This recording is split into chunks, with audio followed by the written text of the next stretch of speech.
All right, everybody, welcome back to the podcast. What is this called? Oh, yeah, Psychiatry Unboxed with me, the kick-strength Dr. Salman Aziz Mirza. Okay. So we have normally, we're doing something a little bit different today, right? Normally I have like psychiatrists and therapists and counselors and psychologists and blah, blah, blah, blah, blah. But today we do not. We have a regular this person. We got this person. We got a regular old person, right? Sarah London. You are an author. You're somebody who studied psychotherapy and performance and everything, and that is hence how we'll come to your book that came out last year. Thanks for sending me the copy and getting a chance to go through that. But Sarah London, give us a little introduction about yourself and who you are. Sure. I'm Sarah. I'm an author and freelancer. I produce content for a global client base. My first book, The Performance Therapist: An Authentic Therapeutic Identity, was released last year with Routledge. I have another book in the works with them. Hopefully something will come of that. I'm also a former Psych Today blogger and current Substack columnist. I create think pieces and interview clinicians about topical mental health issues. And my master's degree was in a specialized psychoanalytic intensive research program at NYU. Yeah, so you're not like this total random person, right? I've been called a subject matter expert before, I'll have you know. Yeah. So at least once. Yeah. Well, I'm very honored to have you on here. I know we've had like some interactions on Twitter, and then I was like, you reached out, you're like, hey, let's talk and discuss this stuff. So I was like, all right, let's do this. And we've been finding some common ground, I could say, and this leads us into like our surprise question, right? Which is, who is your favorite, in quote unquote favorite personality on the wild world of psych Twitter?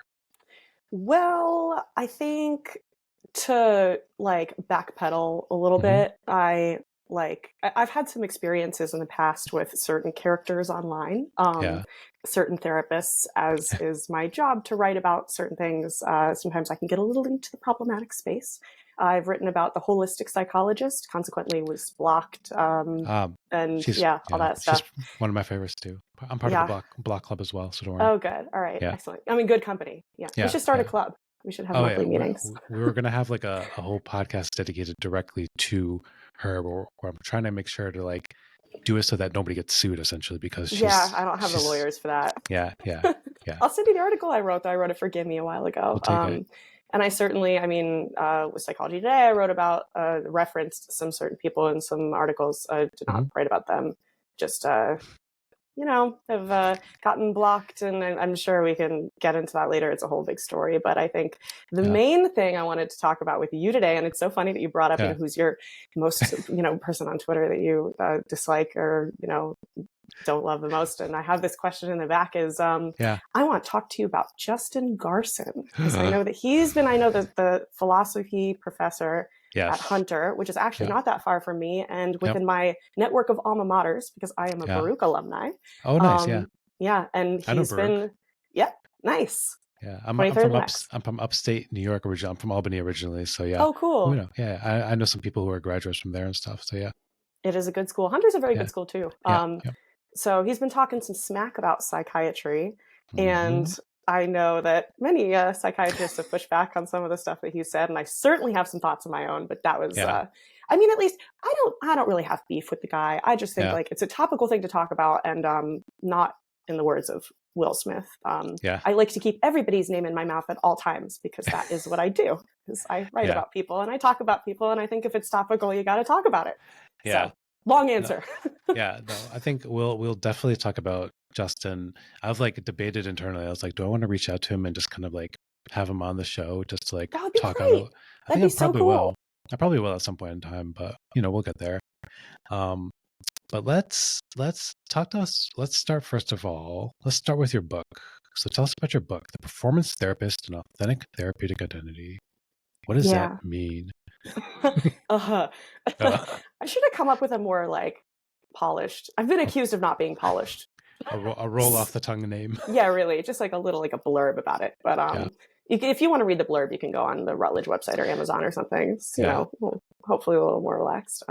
So the book is essentially, I feel like when I did my research program and I talked to a bunch of therapists, and the book is based off of a thesis I wrote in grad school. And when I was doing interviews with people, I kind of realized that there was this like gap right now in current mental health. So a therapist used to just be a therapist, or a psychiatrist used to just be a psychiatrist. Now you're essentially running your own business. You're doing marketing, you're doing PR, you're doing scheduling, booking, all this stuff that you either had like one assistant for, or now you have like this whole empire that you need to run in order to keep up with other people who are also on your level. And it's really intimidating for a lot of people like who just got into this profession to essentially sit in a room with another person, get to know them, get to know who they are, and help them. And now you're like, oh my God, I have to be this business person.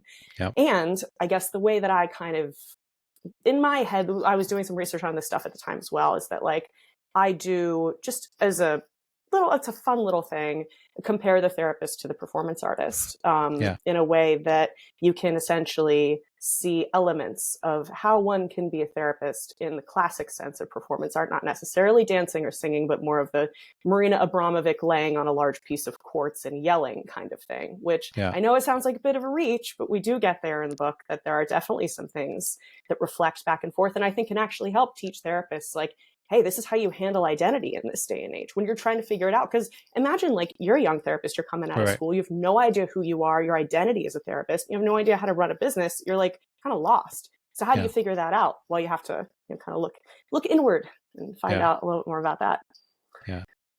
No, it was interesting because I don't think I'd ever like really sat down and like thought about it through that lens. And I was like, oh wait, we are doing this. Like we are taking on these roles. We are doing performance art that's in a way, right? We are that, I think we've been taught it in different ways. One of my supervisors was always like, you are the Tupperware, right? Using these analogies of like, you're the Tupperware for your client or your patient, and you're the container for them. And then you're taking on these roles, right? Again, when we talk about like psychoanalytic therapy, you're the mother role, or you're the parent role, or you're the father role, and all these things that are there. Correct? Ish. I mean, there's definitely transferential relationships. Well, there's transferential relationships in therapy, no doubt. I mean, you become everything to this person, everything and nothing, as you're reflecting back to them. But this actually is interesting. It leads me into a question I had for you, which is, I guess, how did you decide to get into content creation from the psychiatrist's point of view? Yeah. So it came out of boredom, I want to say, more so than anything else, right? I think when we were all stuck in the COVID situation and we were all really isolated, I was still going to my office every day. And it was me, the receptionist, and one other therapist. So we had this big old office and the three of us were there. We're the only people that we're seeing. And then I'd come home and I'd see my wife and kids and stuff. And it was really boring and really isolating. You get onto the field because you want to connect with people, right? I always joke around that the thing that I miss the most with this switch to telehealth and video conferencing is walking to and from the waiting room. Walking to and from the waiting room just to like, get one patient out and one patient in. And I was like, that little getting up and that little, whatever, couple hundred feet or something that you walk, like I missed it. So that's, just sitting in front of the computer all day, like it's boring.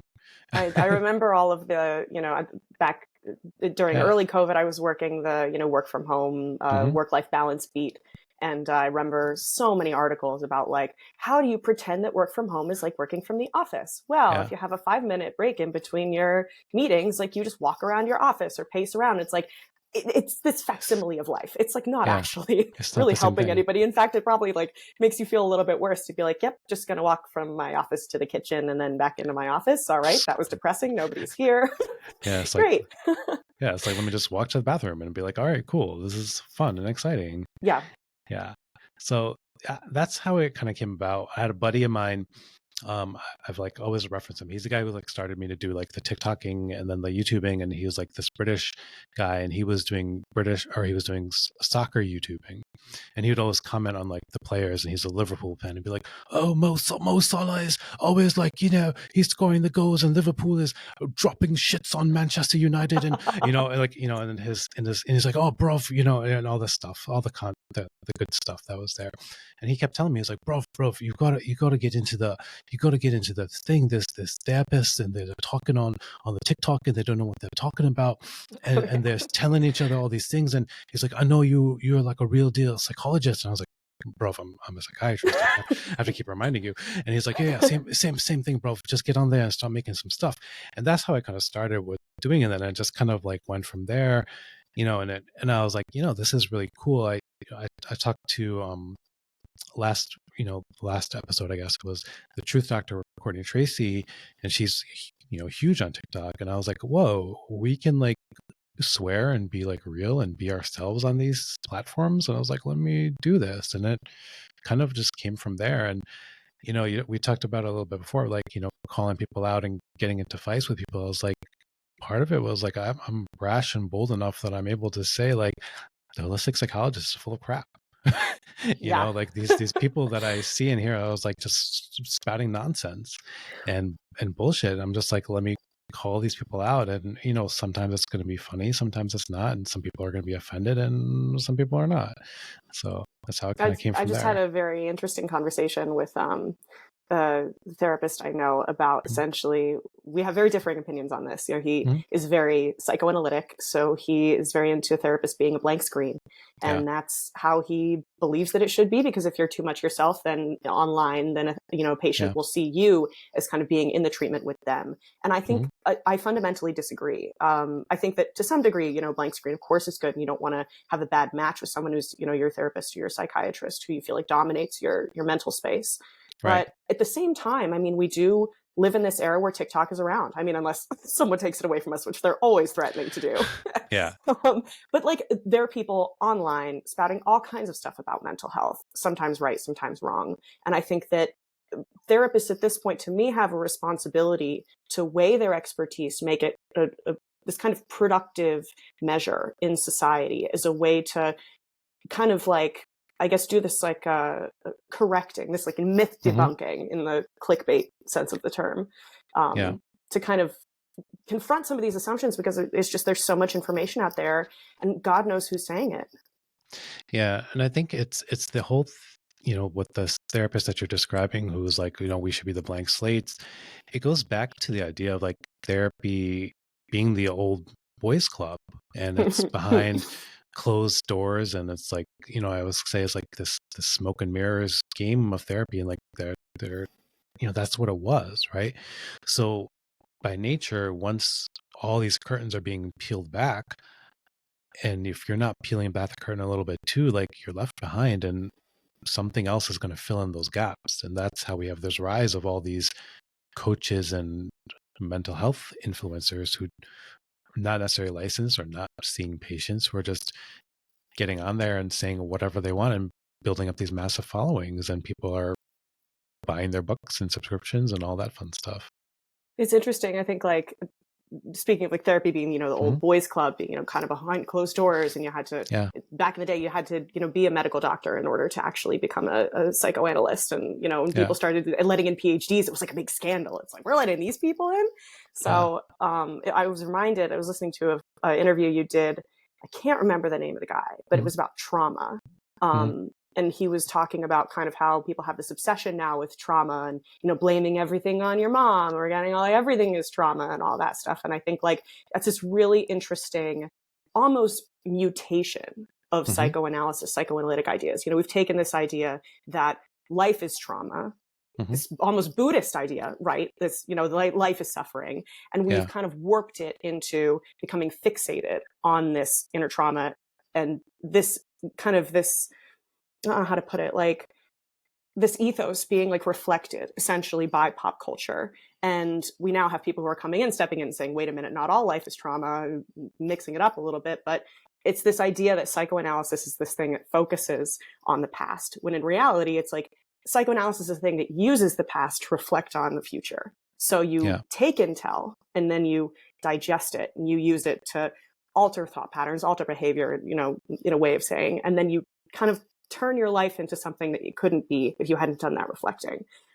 Which got on a little bit of a thank you for coming to my TED talk on that, but it made me think also, because like there really are so many, you know, coaches out there, so many people who want to open the doors to what therapy and mental health is, when in reality they're not opening the doors for, you know, to psychoeducate. They're essentially opening the doors to warp, to twist. Yeah. And to grift, right? A lot of time, because there's a lot of times there's a cell that comes along with it. You know, I don't want to say like I came to prominence, but when I've been quoted enough times a little bit for speaking out on like Dr. Daniel Amen.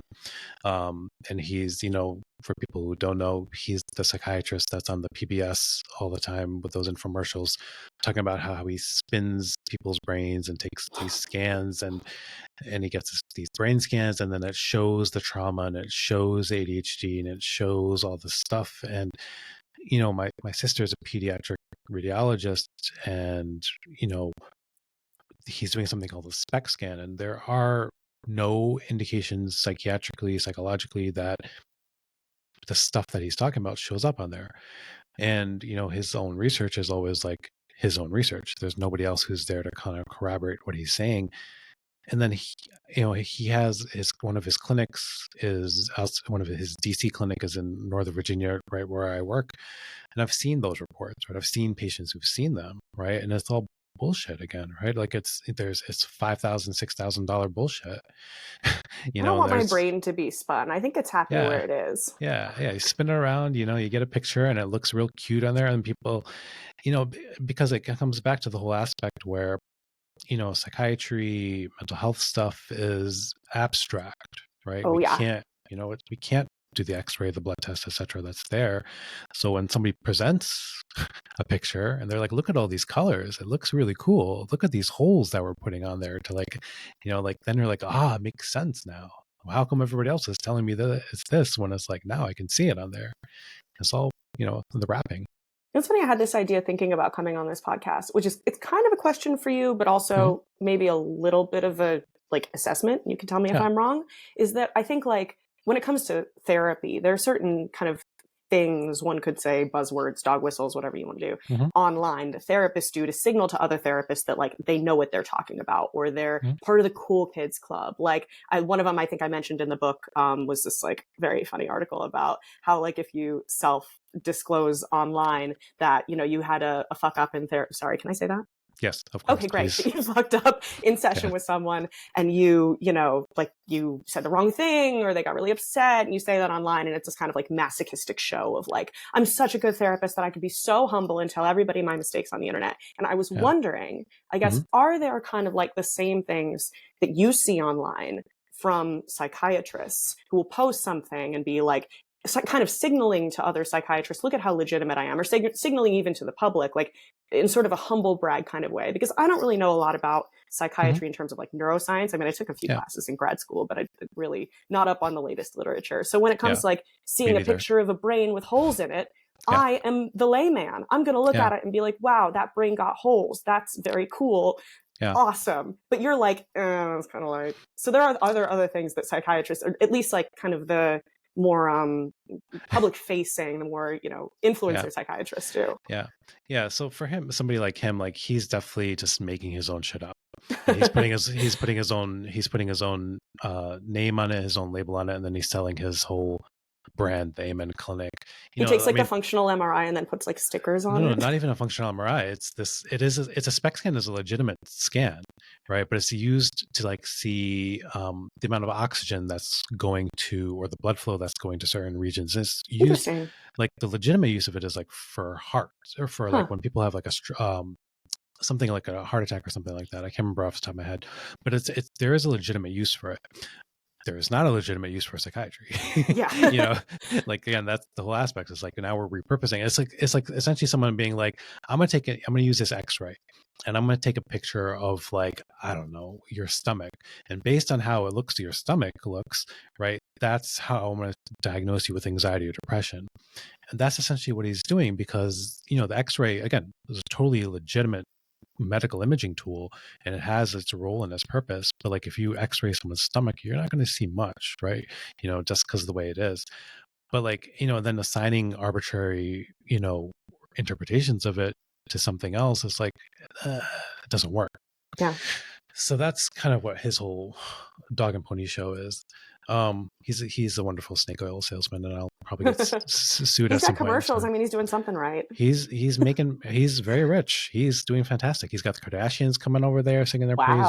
Justin Bieber is coming over there. Yeah, they're posting on Instagram about him. So all that stuff is happening. But other like psychiatric tells, like I'm maybe guilty of it. Like I've done stuff like where I've said like, hey, like I've messed up, right? Like, or I've made mistakes, or like I prescribed something wrong. So I think there's this aspect where, part of it is like maybe our own confessions or our need to kind of confess certain things. I know like there's the members of like the anti-psychiatry brigade who've come after me at times when I've said certain things, and they'll like, the ones who are really toxic are like, oh my God, you're just poisoning the youth, and like, I'm not going to come out here and say like I have a 100% batting average, where everybody comes into my office is like cured. No, like I think I made a video at some point in time where it was like, I was like, oh, I've harmed people, like I've said, like I've come out and I've harmed people in my work, and people like stopped it at that point and were like, oh my God, how dare you? You shouldn't have your medical license, and like blah blah blah blah. And I was like, no, I think it's anybody who works in the field where you're trying to stop death is going to have things not go their way, right? So when I say something like that, maybe I'm virtue signaling, maybe I'm trying to show that like I'm a real person or not, but I think it's, part of the deal. Well, it is too. And psychiatry is not an exact science. I mean, everybody's brains are different. You can't, take a picture of someone's brain and be like, I see you have too little dopamine. I will fix that. Like, it's just not the way that it works. And I think like the interesting thing for me was always that like, there's this kind of this false equivalency, that like, because we prescribe people meds and they don't work exactly the right way at exactly the right moment, then psychiatry is terrible. All psychiatry is terrible. And it's just not, I mean, we need more nuance than that. Which, I mean, should I use that as my segue into the Justin Garson thing? We can do it. We can do it. Yes. Let's do it. Let's pivot to Justin. My boy. Yeah. So do you want to give a little bio on Justin? How much do we know about Justin? The professor at Hunter, he's written a ton of books, which mad respect for people who have written books, certainly know how hard it is. Yeah. It's, if you ever do it, just know you will have a couple mental breakdowns along the way. It's part of the whole thing. Yeah. Yeah. A few Joker moments. I've talked to some people and I'm just like, I don't know if I'm ever going to write a book. People are like, you should write a book. I was like, do I want to write a book? I don't want to write a book. I think writing a book is fun. It's just writing a nonfiction book is very hard because you have to go fact check yourself 400 times on everything you say, and then you still get everything. Like, I'll never forget when Mark Solms, who was like the biggest name in psychoanalysis, which I think he's the biggest name, mostly because I also think he's kind of cute. He tweeted, he was like, yeah, I'm presenting all my translation of Freud's works, like sure to like ruffle a few feathers doing this. It's like, you're the most famous person in psychoanalysis and you say you're going to ruffle some feathers? Like, I'm screwed. Yeah. Geez, I'm a nobody. I'm gonna ruffle every feather. Anyway, so Justin. Justin's a philosophy guy. He's a PhD in philosophy. He's a Psych Today writer, and he writes for a couple other things. And he's got some very strong opinions about psychiatry. He's, it's kind of this. I would put him as like a modern Thomas Saz. You gotta like break down what we mean about delusions. It's even helpful to have these classifications. And I'm sure you have more thoughts than I do, but I have a couple. So I don't know. We can go first. He's interesting. He's not somebody who's like blocked me and vice versa yet. But he brings up these questions, right? That sometimes are engagement bait, right? Engagement farming for the sake of it. Again, the delusion one is the one that's like the current one, essentially, right? He's saying like, oh, why are delusions bad? Or like, what are delusions? And like, does delusions mean that like you have to be medicated? Or are they just a kind of this frame to fall into the biomedical world of psychiatry because that's all that psychiatry is? And it's like, no. A delusion, if we're looking at a delusion by definition, is just a fixed false belief. And a delusional disorder, right, if is it has to have the qualifications of a disorder, meaning it has to cause a negative impact in somebody's life. Like I always tell people when I have patients and they may have ADHD, and I was like, I think you have ADHD, but they're doing fine in school and they're living their life and nobody's really complaining about it. Like relationships are good. Social life is good.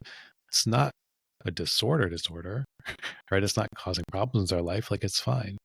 So that's where I look at it. So like I have like a handful of patients who have like a delusional disorder that I would consider some of my outpatients. And they come to me and I medicate them and I'm helping them hopefully live their lives better, right? Because when they weren't living their lives, right? They were non-functional. They were for lack of a better term, and they using kind of their words or their family's words, they were a burden on the family because they couldn't function in society. So do you think like for those people, do you like when you pull up Justin's tweets and like you want to send it to the family and be like, well, the delusion is fine, don't worry about it, like this is just I can't even remember because I stopped paying attention almost to it because it was so ridiculous that I was just like it's not even worth even like engaging with. That's funny. I'm a couple minds of this. Like, I Yeah. think, like, I feel like my pet peeve, what really grinds my gears, Yeah. is when What? people take a psychiatric concept and Hmm. then they like use it as something other than what it's meant to be. So they kind of like Yeah. colloquialize it. So, Yeah. what is a delusion? A Hmm. delusion is a term that psychiatrists use to put in a chart to tell another psychiatrist or to like make continuity of care. It's shorthand for this Yeah. is the general category that this person falls under. It does not constitute the entirety of their being. At least from the psychiatrists I've talked to, this Yeah. is how this is reflected. Is like we're taking something that's meant as a diagnostic tool and we're using it as this way to encompass human nature. And it's just not true. You just can't do that. You can't like point a finger and say this person has depression and that's Yeah. everything I need to know about them, or that's everything they have, because like Yeah. they could comorbid with something else, or they could like Yeah. have depression symptoms that manifest differently than somebody else. Like it doesn't, to take one term and to say like this is the way it is and we need to deconstruct that, I think is kind of a non-nuanced way of looking at it, and I love nuance. So Yeah. yeah. I always kind of say is that exactly what you're describing, right? Is that these labels, these diagnostic labels are meant to be for continuity of care. They're meant to be so that we can shorthand when I'm passing off this patient to somebody else, right? Either whether I'm in the hospital and I'm signing out the end of my shift and then the day shift is coming on or the night shift is coming on, whatever, or I'm rotating off service to somewhere else, the new docs have to come in. And I can say, hey, this is a person who has generalized anxiety disorder. Boom, we have an idea of what's going on, right? This is a person who has delusional disorder. Boom, I have an idea of what's going on, right? I'm starting off with a base of knowledge of like, oh, this is what's happening. That's and billing, right? It's always for Oh it's yeah. for it's for communication between docs, providers, and billing insurance purposes. That's all these things are for.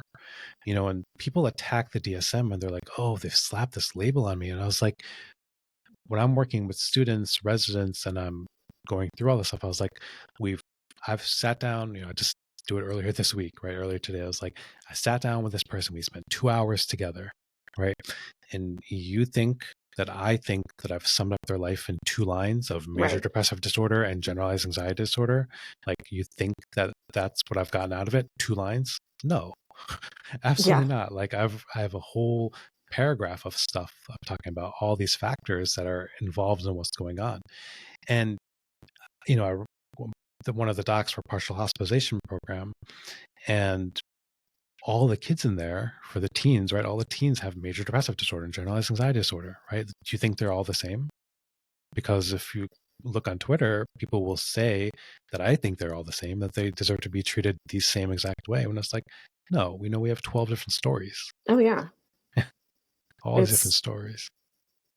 I was thinking, as you were talking, you made the stories comment. Yeah. Maybe this is a bad time, but book plug. Yeah. Okay.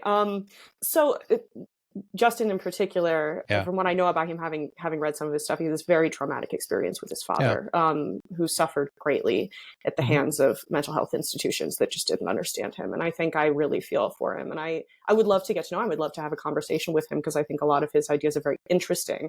But you're right about the rage farming. I think that does his story match up with what he posts online, which kind of book plug thing. It's like, what kind of image, what kind of self are you presenting? He's not a therapist, but in terms of, I mean, you could even say like work ego. I forgot who coined that term, but like, what kind of work ego are you presenting as someone who's public facing, who has ideas, who wants to communicate their ideas?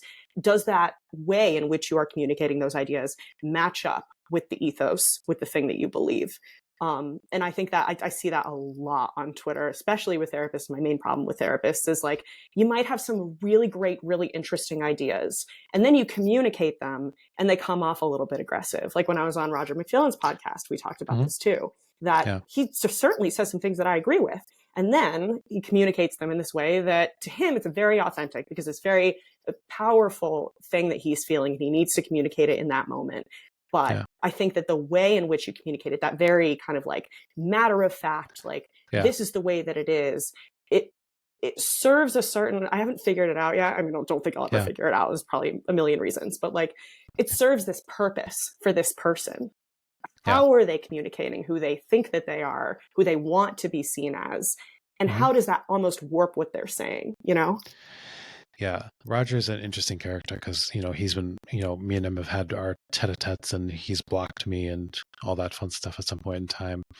The one time I listened to his podcast, my eardrum ruptured. Well, you didn't listen to my interview, because mine was amazing. I started to, but then I was like, oh man, I'm running out of time. So I started to listen to it. But no, it's this aspect where, when I was engaging with him before, when we would have kind of like messages back and forth, I would tell him, I was like, Roger, like, we're not that far apart. We are similar enough. Like, do I think psychiatric medications are overprescribed? Absolutely. I 100% agree with you. No doubt about that. Do I think that some of these things that he's ranting and raving about, like, is there legitimacy to them? Sure. Yeah. Can people benefit from eating, like, again, line-caught salmon and grass-fed steak and pastured eggs? Yeah. Again, not arguing with these things, but to make it like this militant thing, and then to also kind of like demonize a whole field because of, again, and Justin, everybody else who's had a negative experience, like the negative experiences are true. I'm not debating them. And like, we're, very much like aware of like the ugly history of the field. Like, it's not pretty. There's terrible shit that occurred in psychiatry, and they did awful things, and still happens, no doubt. Like, again, the thing that grinds my gears the most is like when I have local patients and I keep hearing these prescribing practices, and I'm like, what the fuck is going on? I had like a prepubescent boy come to me on like 12 or 6 medications from a psychiatric nurse practitioner. And, I had to diagnose him with like pediatric bipolar disorder. And I was like, this kid has autism and ADHD, like clear as day. And like, it's to the point that like I called up like the practice and in a rage, right? And I was like, I need to talk to the supervisor, and I'm concerned about malpractice and all this stuff like this. I was like livid, because I was like, and I ended up working with the kid over the course of like 6 months to a year, got him like off these medications down to like 2, and he's a whole new kid. But, we can get upset about these things, and I don't think I got derailed a little bit, but like, no, but it's like, there's things that are there's ways to communicate these things, right? And the nuance is missing in the world. Well, that's what you and David Pewter were talking about when you interview with him. By the way, David, if you're listening, I'm begging you, have me on, please. Please answer my DM. I don't want to look desperate, but I'm so desperate. He's very cool. I think he's very cool. Yeah. But that's what you guys are talking about, is essentially kind of like exercise, and how exercise benefits mental health and how essentially what I would call it, I don't know if there's a term for this, but like I would call it balanced psychiatry, because you have to take into account the way that someone lives their lives. You can't fix everything with a pill. Again, because we were talking about psychiatry is not this exact science. It's different for everybody. And it's not something that can just be cured. It's something that helps you go in the right direction as far as I know. But it's, it's not just you can't put everyone on like a ton of meds and. Yeah. It's it's holistic psychiatry, but before the word holistic got co-opted and totally perverted right now. So it's become like this dirty word to use. What do you see? So what other things have you kind of come across like on Twitters and social medias and stuff when you're seeing these therapists performing? What other kind of characters have you found? Oh boy. Let me think. I think the thing that I come across the most with really any online therapist is the hunt for engagement that I think is a little bit like not well meaning. So the idea, this is like drives me absolutely insane, attachment theory. Oh my God. Bowlby and Ainsworth just rolling over in their graves about what we have done to attachment theory. Wait, is Mary Ainsworth, is she alive? I don't know. If you are Mary, I'm sorry. Yeah. I don't know. But like, this is something that, people, tweet or post a TikTok video about like, you are a disorganized attachment style if you do these 5 things. And it's like, no, that's not how it works. And you are saying this under the guise of psychoeducation, saying that you're educating people on how to become more informed about their mental health, about their patterns, but you're eliminating the opportunity for discussion. You're taking something away from someone by giving them essentially words to use that they don't really know essentially like the true meaning of. They don't know the history of. All they've read, is like an article I wrote about attachment theory for a client, like it took me 30 minutes to write, or like someone posting a TikTok video and sees bite-sized bits of information. I think that to me is the thing that is the most like grating, and I see it so much, is the attempt to get like normal people essentially to follow you or to become part of your practice, to buy your wares and sundries, to subscribe to your weekly newsletter or whatever. And the way that you're doing it is by essentially like shooting out these little, what you think are bits of wisdom, but are really just kind of like turning people's brains into soup and not having them be able to concretely begin to understand how they process their feelings, stuff like that. Yeah. And, we see it from the clinical point of view too, is when people start walking into the office and they start using the terms, right? Yeah. Or they start quoting the DSM, or they start quoting things that they've seen on TikTok, right? And again, like, it's not that it's a bad thing in a way that, brings self-awareness and it makes people question and see things like, oh, something's always been wrong. And now there's potentially there's a name or a label to it. And now it's got me into the office for further evaluation. Great. But a lot of times that it when people aren't trained enough or don't know enough, right? I think the therapists, psychiatrists, those people, and the patient's clients start using these words, they fall into the trap. They're like, oh, they said they're manic, so there must be bipolar disorder. And again, kind of going back to that one kiddo I was talking about, he was convinced he was bipolar, right? And he's like, well, when I have a manic episode, I said, no, stop right there. Yeah. I was like, don't use words that you've read online. Don't use words that you've heard in your ear. Tell me what you're experiencing. Tell me what you're going through. And when he described it, I was like, you don't have bipolar disorder. Yeah. I was like, you've never had a manic episode. You're describing autism, or you're describing ADHD. This is what you're describing. Well, that's another thing too. Oh, sorry, go ahead. No, and it's that whole aspect of like, once we do that, right, and once we start taking these words away, then things show up as more authentic, right? Oh, for sure. Yeah. Yeah. This is, I mean, this is something I believe. I don't know necessarily if this is like true broad sweeping, but I think that sometimes when you take words out of the equation, you can describe your situation a little bit better. You can stop intellectualizing and start feeling, which is, I remember you did a little thing on The Body Keeps the Score. Oh, I yes. certainly have a pet peeve with that book. It's just not my favorite thing. I hate all this somatic stuff. I just think that it's ludicrous because you're describing a feeling in your body using words that you may or may not know that well, but you're not describing an emotion and you're not describing what's actually going on in the process. You're saying, you're essentially halting things before they begin. You're saying, okay, well, my vagus nerve is like whacked out right now or whatever. So I can't deal with, what's going on. I'm overstimulated or something. And like, those words don't mean anything. It's like, what actually is going on? What are you really feeling? That's what I want to ask people. Yeah. And that's, again, like where the real skill of like the providers or whoever is going to come in through, again, their interpretations of whatever maybe that's happening. But it's the world out there, right? It's kind of what we have to do. And, it's one of the reasons that like for the most part, stopped doing a lot of the TikTok that I was doing. When I was doing TikToking, I had a nice following. It's still like 76,000 people or something that it is that like I've just kind of walked away from because it was exactly what you're describing, right? Like you have to kind of do this engagement farming and lead with like this boom, kind of what's it called? Like controversial kind of topics, or else you're just going to get swiped over, right? And you're just lost in the dirt. The other thing too is that, I mentioned this like vaguely before, is like, you have a beginning therapist who just comes in to the field and they're like, how do I, start to market myself? And so now we have people who are essentially, I won't say uneducated because they certainly have a different degree than I have and they've seen more patients than I have.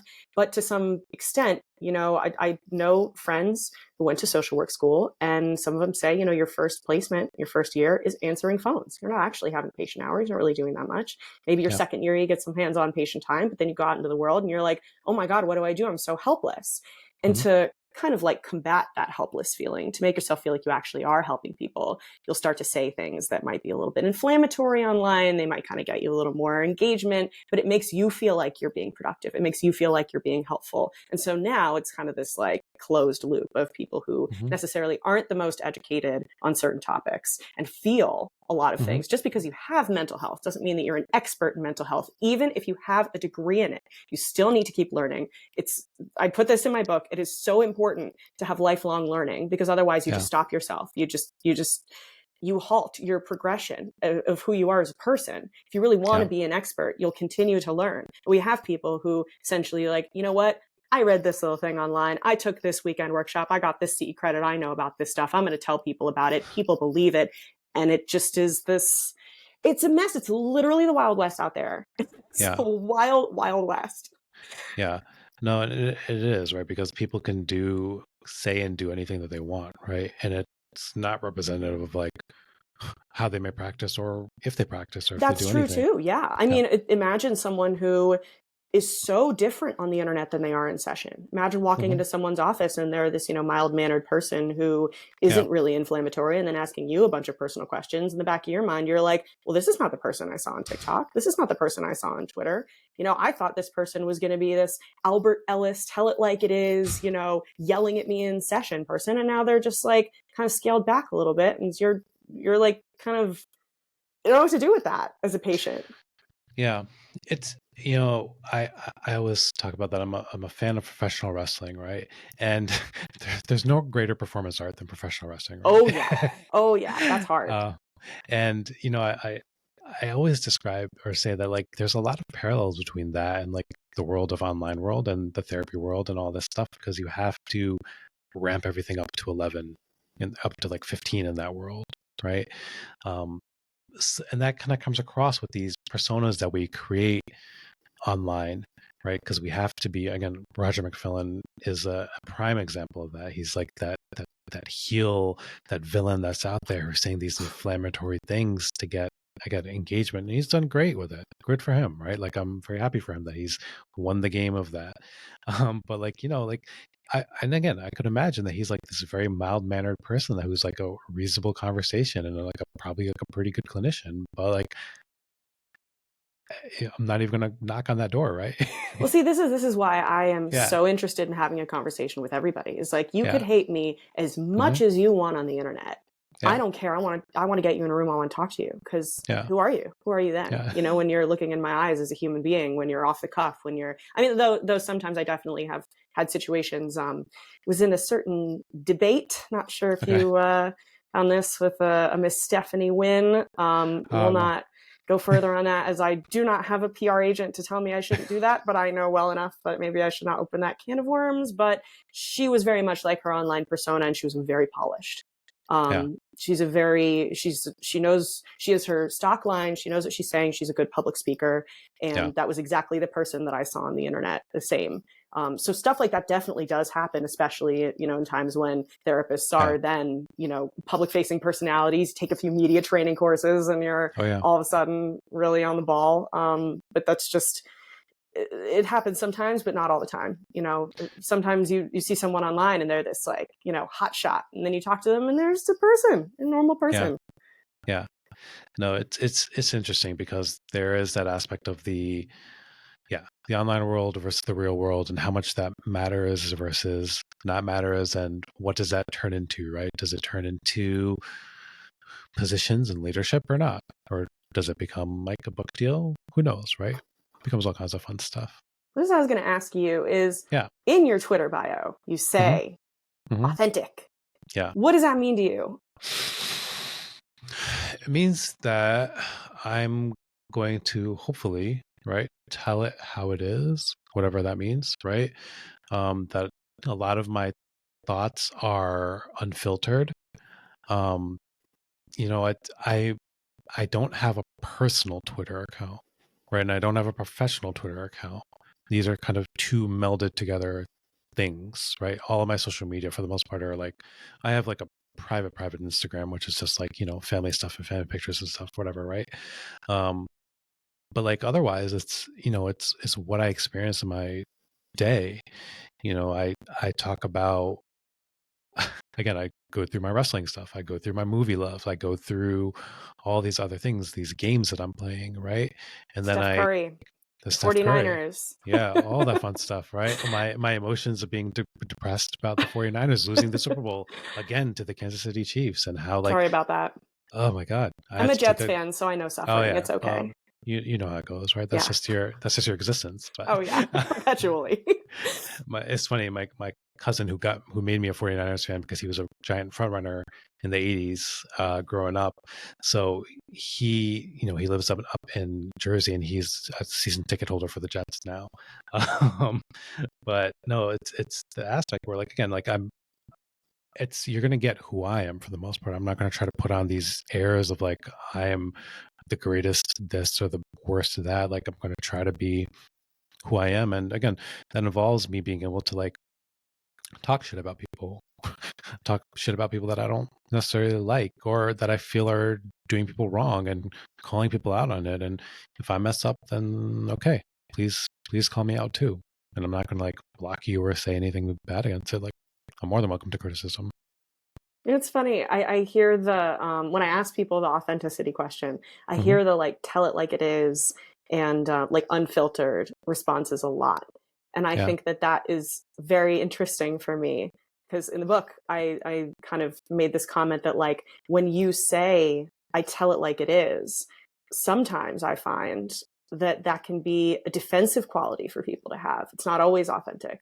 That sometimes someone who tells it like it is or how they think that it is can overcompensate in, you know, they might think that they know one thing and actually say the other, or, you know, have mixed feelings about something. And then, you know, because again, it's the internet, we all have to like say an opinion on the internet that's diametric or else no one will ever believe us. You know, they have nuanced opinions about something and then they like pick one and they say it aloud. So I think like when I hear those words, I'm always very interested to know more. Like what does it mean for you to essentially be unfiltered? Is it that the thing that is on the inside of your head and you're unconscious, knowing yourself? I imagine having been through therapy, if you know don't want to go there, you don't have to. Knowing yourself, knowing you're unconscious, and then communicating those thoughts and feelings in a way that is holistically describing your experience. Sorry, I use the word holistic. But that's, I guess, how I see the word unfiltered, or Hmm. the tell it like it is kind of thing. Is like, I'm going to tell you my inner experience in the best way I possibly can. Is that what it means to you? Yeah, I think that's fair, and I think that's a way, one definitely like a good way to describe it. And then, part of it too, to kind of differ a little bit. Um, One of the things that I think I bring up, that at least I try, is nuance, right? That the world is gray, and shades of gray, and not black and white. And I know it's one of those things that like I grapple with. And again, like one of the reasons I stopped using TikTok for the most part is I knew that if I wanted to keep building my audience, I'd have to be provocative and controversial and make these statements. And I didn't want to, right? Yeah. Because I want to say things, again, like try to be as authentic and real as this. So like I'm very much can say like SSRI medications can be extremely helpful. They can also be extremely dangerous. And you know what? Like a boring message like that, Yeah. it doesn't sell, right? A boring message that like sometimes they're good and sometimes they're bad doesn't always, it's not a sexy message to send to people. It's funny. I don't find it boring. I find it that it makes people have to think. And I think that's really hard for a lot of people. That I sometimes think they want it's, to be, especially, I mean, you're a professional, you got an yeah. MD. Those letters mean so much. They are worth their weight in gold. And if you Hmm. say something, people believe it and they hear it and they want to trust you because they don't want to have to think critically for themselves about this stuff. That you are Right. the subject matter expert, you're the professional. We just Yeah. want to take what you say and go with it. I mean, an answer like it can be helpful for you, it can be harmful for you. We're going to work together to figure out the answer is so much harder, because then it's like, wait a Yeah. minute, you're the expert and you're telling me that you can't even tell me exactly what to do? Like, this Yeah. sucks. Yeah. And, like when I'm working with like my residents and students and stuff, and they'll ask questions, and I'll, the number one, or patients, right? Even especially with patients too, like when I'm working with them and they ask me questions, the number one answer I tell people is like, it depends. Yeah. I Yeah. cannot tell you. I cannot tell you what is going to happen. I was like, it depends. You might do really well. You might do really bad. This thing might happen. This thing might not happen. It depends. Like, oh, will this work for me? My cousin did this and it did really well for them. Like, will it work for me? Maybe. Yeah. Sorry about that. I was like, and that's, and again, like, so when, my issues with things, people like Justin and Roger and all these other people, is that their answers are yes, no. Yeah. They don't say maybe, it depends, sometimes, anytime. And that's always what, or can, potentially, right? These fuzzy words, which is like, the reality is life is very fuzzy wuzzy. Oh, yeah. It's, it's extremely fuzzy. And, like the possibility that like, hey, this could really help with their depression, but at the same time, like maybe they're going to gain some weight with it. Like, this is a concept that it becomes, everything gets thrown out, right? It Yeah. becomes like, well, you're just going to become fat on SSRIs, and you're going to become ugly on SSRIs. Like, I think there was some troll who was just like, look at what this done. This lady has gained 400 pounds, and I don't care if she's feeling happy. Like, she's disgusting, and who's going to want to be with her now? And I was just like, what is wrong with these people?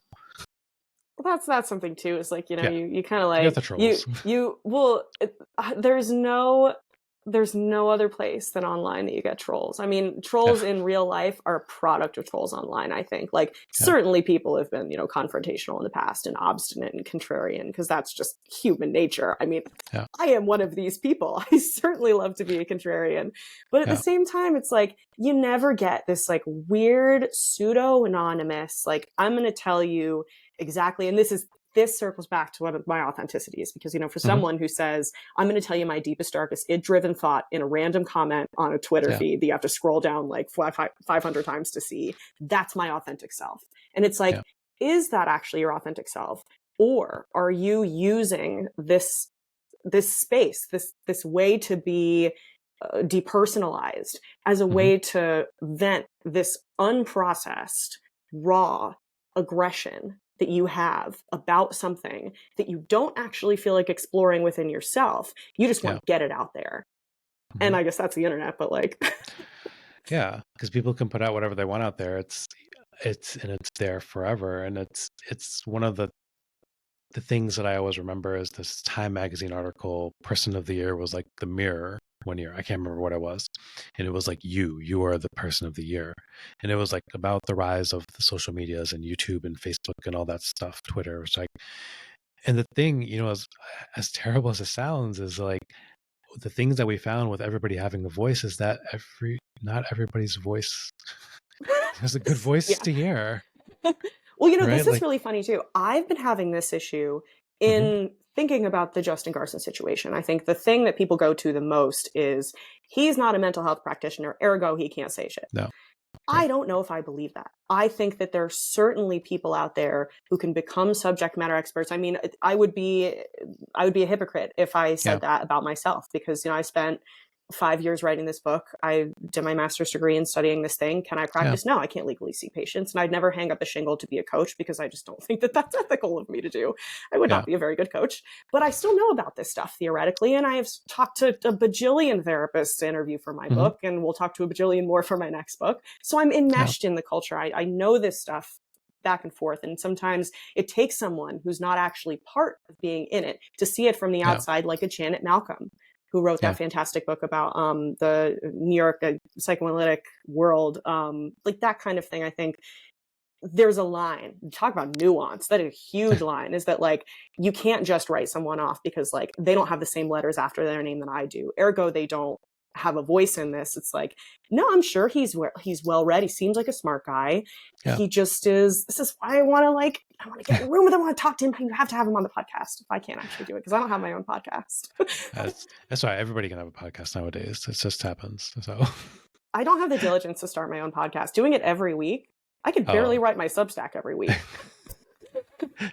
Hey, this is why we have AI to help us nowadays. Oh, God. Oh, no. Did you know, that's funny, actually, you bring that up. Most of my clients now, to make the money that pays for the place I live, rather than actually the books that I write that don't make that much money, I write a lot of AI-sponsored content. So the most of what I'm writing now is, they call it AI-sponsored, but it's, you plug something into ChatGPT and then you twist a few things around to you make it seem like it's not from ChatGPT, and then you ship it out there, which saves me a lot of time. But it's interesting. It's a whole other topic. But I was like, it's an interesting topic, because like I've used it plenty, and I use it like every day in some way, shape, or form. And I think there's a way that people can use it, and it can be helpful. And I think it's always, again, it is a tool that's there for people. You just have to know how to use it the right way without causing damage to the end of the world.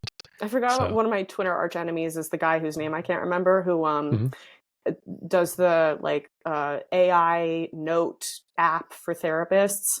That is a mess. Oh my God. Where is that data going? Like, yes, you can plug it in and like, okay, I created this note for this patient. Wow, that was really easy. I didn't have to spend the 5 minutes to write this stupid thing. If you already have the template, it's going to take you like 5 minutes anyway. Yeah. Where is that data going on your patient? That is so sketchy. I can't deal with it. It's going somewhere. Like I've had plenty of opportunities to like do those things. I'm just like, I just don't feel right with it. We need more like AI data laws before we can like deal with any of that. That's just my opinion. Yeah. Anyways, any closing kind of things or anything else that you want to bring up before we like wrap up a bit? I don't know. I think we covered it all. Okay. All the fun book. stuff. Buy my book. Yes. Where can people buy your book? Go to Routledge, because it costs more, but go to Amazon if you want it cheaper. I get a higher royalty percentage if you buy it more expensive. But yeah, it's on Amazon. Just go buy it. Don't buy a hardcover copy though, because they price those really high. I did not have control over that $160 hardcover. Buy the soft cover ones. Yeah, and the paperback is so pretty. I designed the cover, the red cover. Oh, nice. Thank you. Yeah, I like the artwork for it. Good job. Thank you. All right, cool. How else can anybody else follow you and stuff? Do you have like your own? Follow me on Twitter. Sometimes I say funny things. Follow me on Instagram. I only really ever post about my modeling. The Twitter at @SjessieLondon, and then Instagram at sarah.jessie.london. JESSIE. All right. Last question, I guess. Oh yeah, sorry, I forgot. I did this totally out of order. Your self-care. What is your self-care? My self-care. On Saturday night, I had 6 oysters and a gluten-free donut and then 3 martinis, and I went to a concert. Oh, Girl dinner. Okay.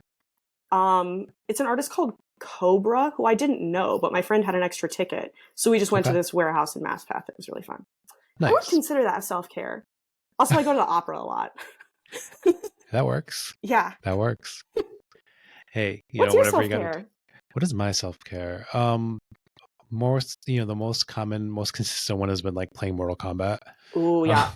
Yeah. So Mortal Kombat, everyone is like, oh, you must like, I like sit in silence and play Mortal Kombat. That's like my favorite thing. Just like, rip people's heads off and rip their bodies apart and like, violent video games. Just because, I'm a not violent, I'm a non-violent, I'm like the antithesis of like violence in general. I'm like a 6'4", 200+ pound guy, and everyone's like, oh, you must be like this big bruising person. I was like, yeah, but I'm a very big gentle giant. So the next time that I see you interview someone and it gets really heavy and you like ask a really provocative question, I'm gonna think, finish him.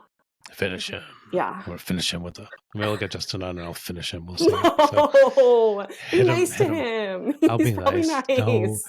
No, I'm sure he's a very sweet person, so we'll get there. This was so fun. Thank you so much for having me on. This is so cool. Sir. I'm very glad that we definitely did a very unstructured interview, so it was all good. No Google Doc here. We're keeping it. We're freewheeling.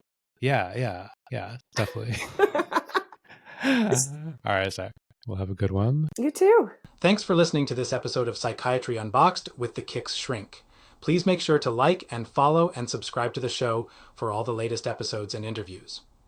As a reminder, this episode is not intended to be used as medical advice. Please make sure to consult a healthcare professional regarding any healthcare decisions for yourself or loved ones. Until next time, be well and stay informed, and keep rocking those kicks.